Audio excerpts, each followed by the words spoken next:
नमस्कार। एवं उत्तर प्रदेश देख रहे हैं आप सभी और आपके साथ हूं मैं जयती मिश्रा। बुलेटिन की शुरुआत करेंगे इस वक्त के हेडलाइंस के साथ। मिशन यूपी पर प्रधानमंत्री नरेंद्र मोदी काशी में भाजपा शासित राज्यों के मुख्यमंत्रियों के लिए बैठक में पीएम ने गुड गवर्नेंस का दिया मंत्र, कहा विकास के लिए अपनाए काशी मॉडल।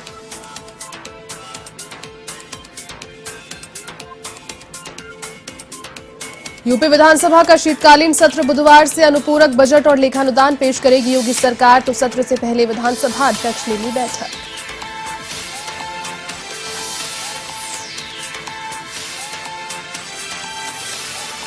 भाजपा शासित प्रदेशों के कई मुख्यमंत्री बुधवार को अयोध्या में रामलला के करेंगे दर्शन और पूजा अर्चना। वोकल फॉर लोकल को बढ़ावा देने के लिए करेंगे स्थानीय बाजार से खरीदारी, प्रशासन अलर्ट।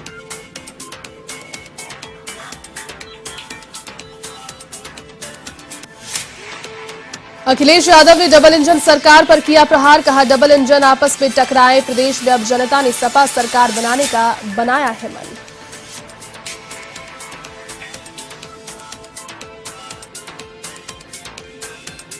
लखीमपुर खीरी हिंसा को एसआईटी ने बताया सोची समझी साजिश। केंद्रीय गृह राज्य मंत्री अजय मिश्रा टेनी के बेटे और साथियों पर दर्ज होगी एफआईआर। हत्या की साजिश का रचेगा केस। बेटे से मिलने पहुंचे थे मंत्री, मीडिया से बचते फिरे।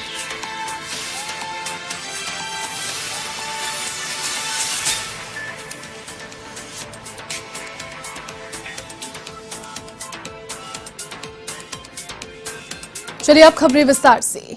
प्रधानमंत्री नरेंद्र मोदी वाराणसी में बनारस रेल इंजन कारखाना में भाजपा सरकार वाले राज्यों के मुख्यमंत्री के साथ बैठक करने पहुंचे, जिसमें उत्तराखंड के मुख्यमंत्री धामी भी शामिल हुए। बैठक में पीएम मोदी ने मुख्यमंत्रियों से कहा कि काशी के विकास मॉडल को देखें और इसे अपने यहां पर अपनाएं, अपने राज्यों में इसका प्रचार प्रसार भी करें। काशी और अयोध्या के धार्मिक पर्यटन को बढ़ावा देने के लिए आगे आए। पुराने शहरों के मूल स्वरूप को बरकरार रहे, जनता की सहूलियत और सुविधाओं के लिए क्या नया किया जा सकता है, इस पर अपने शासन प्रशासन को फोकस करें। वाराणसी में मोदी की इस मीटिंग का एजेंडा सार्वजनिक नहीं किया गया है, लेकिन माना जा रहा है कि 5 राज्यों में अगले साल होने वाले विधानसभा चुनाव को लेकर पार्टी की रणनीति पर बात हो सकती है। साथ ही भाजपा सरकार वाले राज्यों में डेवलपमेंट प्रोजेक्ट्स की प्रोग्रेस पर भी चर्चा हो रही है।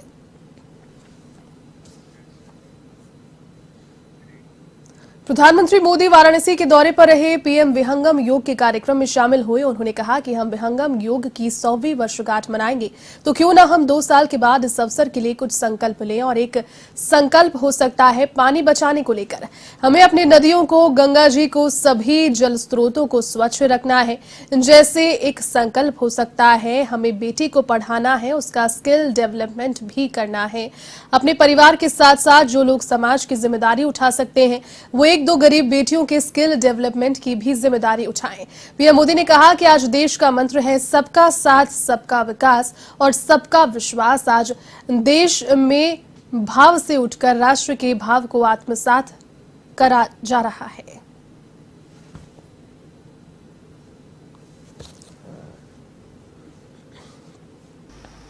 देश विदेश से पधारे सभी साधक व श्रद्धालुगण, भाइयों और बहनों,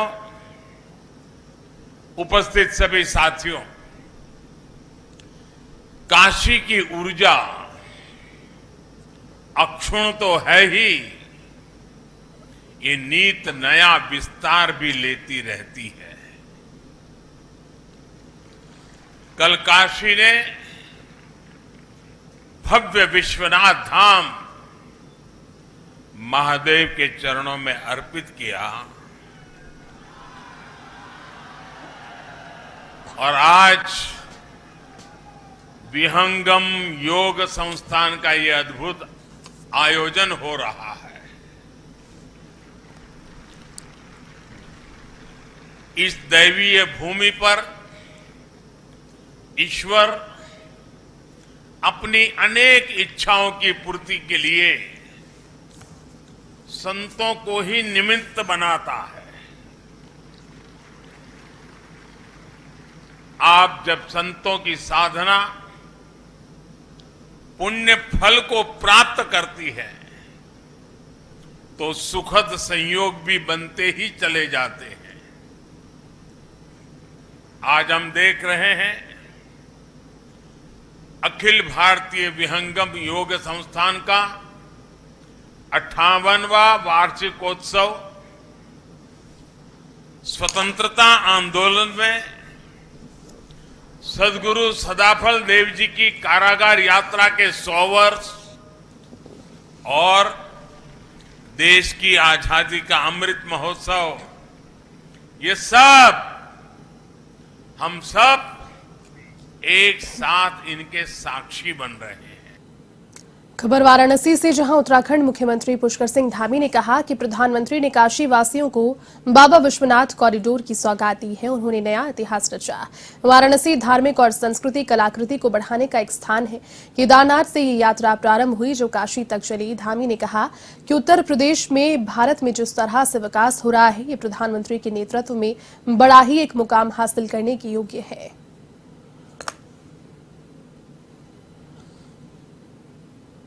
अलौकिक है और माननीय प्रधानमंत्री जी की जो धर्म और धार्मिक स्थानों को, संस्कृति को बढ़ाने के लिए एक उत्थान है। और केदारनाथ से यात्रा प्रारंभ हुई। माननीय प्रधानमंत्री जी ने केदारनाथपुरी का निर्माण कार्य, पुनर्निर्माण कार्य बहुत तेज गति से वहाँ पर चला है। एक भव्य केदारपुरी बन रही है, दिव्य केदारपुरी बन रही है। और काशी विश्वनाथ धाम का भी जो है बहुत तेज़ी से यहाँ पर भी जो है एक अलौकिक दृश्य यहाँ पर देखा हमने, जिस प्रकार का निर्माण कार्य यहाँ पर हो रहा है और हुआ है। और अयोध्या धाम का भी जिस प्रकार से पुनरुद्धार हो रहा है, जिस प्रकार से नया वहाँ पर राम जन्मभूमि परिसर का जिस प्रकार से विकास हो रहा है, जिस प्रकार से उसकी संरचना की गई है, वास्तव में मैं कहूँगा कि कल काशी के अंदर, कल से लेकर आज तक एक धर्म के उत्थान का उत्सव जैसा यहाँ माहौल था। माननीय प्रधानमंत्री जी के नेतृत्व में आज देश जिस तरह से आगे बढ़ रहा है, वैसे हमारे धार्मिक संस्थान, हमारी संस्कृति भी आगे बढ़ रही है। योगी सरकार बुधवार से विधानमंडल का शीतकालीन सत्र आहूत कर रही है। विधानसभा चुनावों को ध्यान में रखते हुए योगी सरकार अगले वित्तीय वर्ष के लिए पूर्ण बजट लाने के बजाय 4 महीने का लेखानुदान इस सत्र में पास कराएगी। साथ ही उम्मीद है कि वर्तमान वित्तीय वर्ष का दूसरा अनुपूरक बजट भी लाया जा सकता है।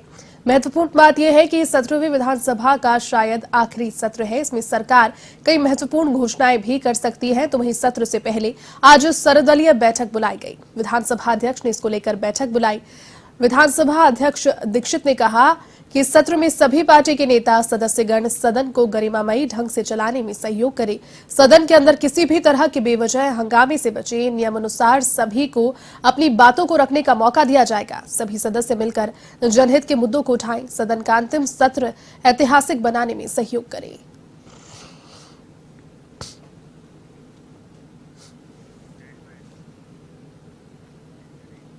जौनपुर में समाजवादी पार्टी के राष्ट्रीय अध्यक्ष अखिलेश यादव ने भाजपा पर जमकर हमला बोला। अखिलेश ने कहा कि डबल इंजन की सरकार पूरी तरह से फेल हो चुकी है। दोनों इंजन आपस में टकरा गए हैं और अब जनता की निगाहें समाजवादी पार्टी की ओर टिकी है।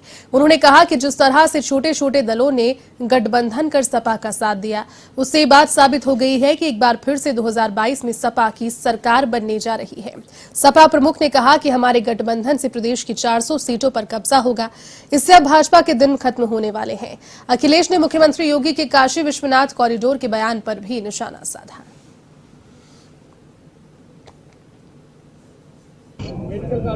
लखीमपुर में कौन नहीं जानता किसानों को कुचल दिया, और जो कुचलने वाली जीप थी, जीप को चलाने वाले लोग और चलाने वाले के साथ साथ जो बैठे थे, क्या बीजेपी के कार्यकर्ता थे कि नहीं थे? क्या लखीमपुर की घटना किसान भूल जाएंगे? क्या हाथरस की बेटी के साथ जो हुआ, इस प्रदेश की माताएं, बहनें, बेटियां क्या भूल जाएंगी?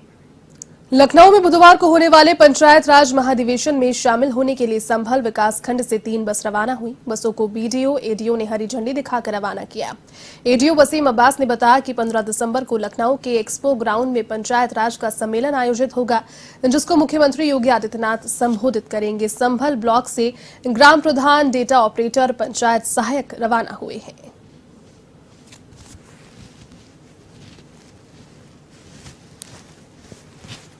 बसें हमारी जा रही हैं। माननीय मुख्यमंत्री जी ने हमारा पंचायत राज का एक अधिवेशन बुलाया है, जिसमें हमारे पंचायत सहायक, डाटा ऑपरेटर और ग्राम प्रधान साहिबानों को बुलाया गया है। अच्छा, ये आयोजन कहाँ है? ये हमारा आयोजन 15 तारीख में है, कल डिफेंस एक्सपो कॉलोनी, वृंदावन योजना, लखनऊ में। अच्छा, आप ये बसों से रवाना हो रहे हैं सब लोग? प्रधान, बसों से लखनऊ जा रहे हैं। क्या मामला है? जी, लखनऊ में एक प्रोग्राम है, तो मुख्यमंत्री जी ने हमें वहाँ बुलाया है प्रोग्राम में, इसलिए हम सब लोग वहाँ जा रहे हैं।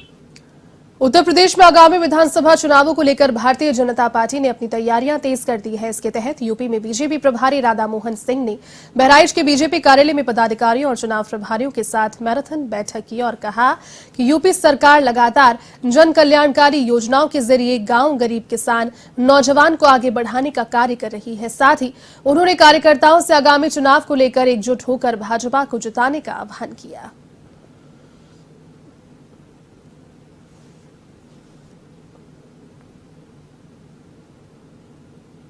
आर्ट ऑफ लिविंग के संस्थापक श्री श्री रविशंकर अयोध्या धाम पहुंचे, जहां उन्होंने राम जन्मभूमि परिसर में रामलला के दर्शन किए। इसके बाद रामनंद मंदिर निर्माण कार्य में तेजी को लेकर प्रसन्नता जताई और कहा कि राम मंदिर देखने की भक्तों की जो मनोकामना है वो जल्द पूरी हो जाएगी। इसके लिए इंजीनियर्स पूरे डेडिकेशन के साथ अपना काम कर रहे हैं। साथ ही कहा कि वाराणसी का एक नया और भव्य रूप सामने आ रहा है, वैसे ही अयोध्या का भी होगा।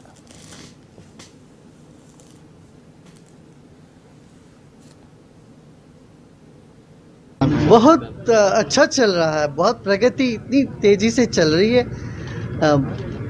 बहुत शीघ्र ही सब भक्तों की जो मनोकामनाएं थी मंदिर देखने का, वो साकार हो जाएगा। और बहुत सुंदर ढंग से इतने डेडिकेटेड इंजीनियर, इसमें समर्पित लोग यहाँ काम कर रहे हैं, वो देख के बहुत तसल्ली हुई।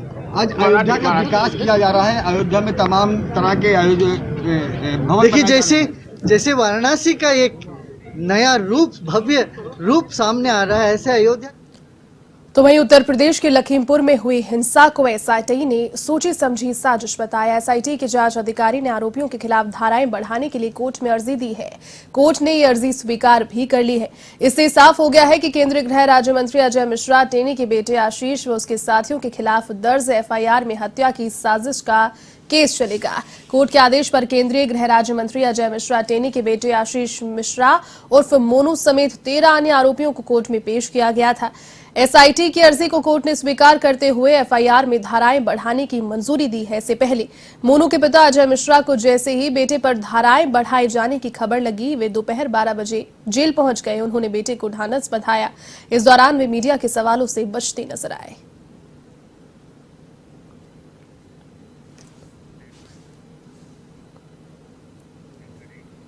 यूपी के सहारनपुर में कुतुबशेर पुलिस ने अवैध मादक पदार्थ को लेकर बड़ी कार्रवाई की है। पुलिस ने 3 तस्करों को गिरफ्तार किया।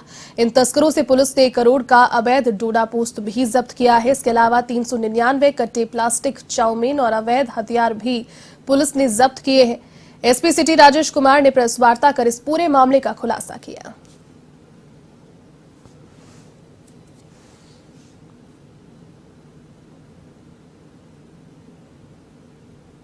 इसमें थाना कुतुबशेर पुलिस ने एक नशा तस्करों का गिरोह पकड़ा है। 3 व्यक्ति इसमें गिरफ्तार हुए हैं और इनके पास से करीब 11 क्विंटल के लगभग डोडा जो कैंटर में लदा हुआ था और उसमें सामान और भी लदे थे जिसके अंदर ये छिपाया गया था, वो पकड़ा गया है। अगर अंतर्राष्ट्रीय कीमत देखें इस बरामदगी की तो करीब 1 करोड़ रुपए के लगभग है।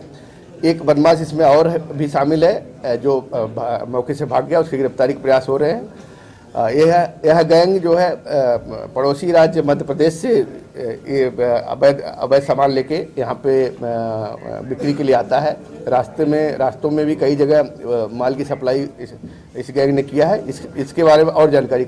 बीजेपी शासित राज्यों के कई मुख्यमंत्री बुधवार को अयोध्या का दौरा करेंगे। इस दौरान उनके साथ राज्यों के उप मुख्यमंत्री भी मौजूद रहेंगे। तो वहीं मुख्यमंत्रियों के आगमन की तैयारियों को लेकर अयोध्या प्रशासन अलर्ट है और सुरक्षा के भी पुख्ता इंतजाम किए गए हैं। बता दें कि सभी मुख्यमंत्री और उप मुख्यमंत्री रामलला और हनुमानगढ़ी में दर्शन करके पूजा अर्चना करेंगे। इसके अलावा राम जन्मभूमि साइट का अवलोकन भी करेंगे।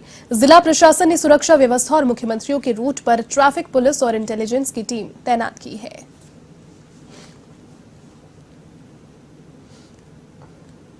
सभी जो संभावित कार्यक्रम स्थल हैं वहाँ की सुरक्षा व्यवस्था, रूट की सुरक्षा व्यवस्था ये सुनिश्चित कराई जा रही है। इसके लिए 3 टियर्स सिक्योरिटी अरेंजमेंट हमारे इन प्लेस रहेंगे, जिसमें सिविल पुलिस, पीएससी, हमारी ट्रैफिक की और इंटेलिजेंस की टीमें जो हैं डिफरेंट लोकेशंस पे, डिफरेंट रूट्स पे तैनात रह के।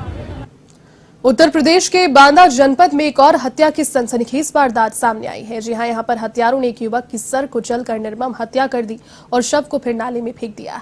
इस दौरान यहां से गुजर रहे चरवाहों ने शव नाले में पड़ा देखा और मामले की जानकारी परिजन और पुलिस को दी गई। सूचना के बाद मौके पर पहुंची पुलिस ने शव को कब्जे में लेकर पोस्टमार्टम के लिए भेजा और जांच में जुट गई।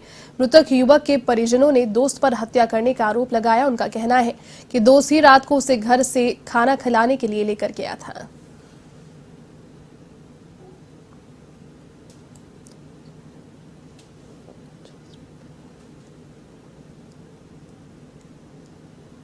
राम विशाल पुत्र तेजुआ निवासी रिसौरा का है। यहाँ पे जो है परिजनों का ये आरोप है कि हत्या की गई है। हत्या के बारे में जानकारी आपसे चाहेंगे। आपने घटनास्थल का मौका मुआयना भी किया है। आज सुबह जो है एक व्यक्ति की डेड बॉडी मिली है और देखने से प्रथम दृष्टया हत्या का मामला प्रतीत हो रहा है। इन्होंने एक व्यक्ति को नामजद करते हुए तहरीर दी है। शव को पंचायतनामा पोस्टमार्टम के लिए भेजा जा रहा है। जो भी पोस्टमार्टम में रिपोर्ट आई तदनुसार वैधानिक कार्रवाई की जाएगी।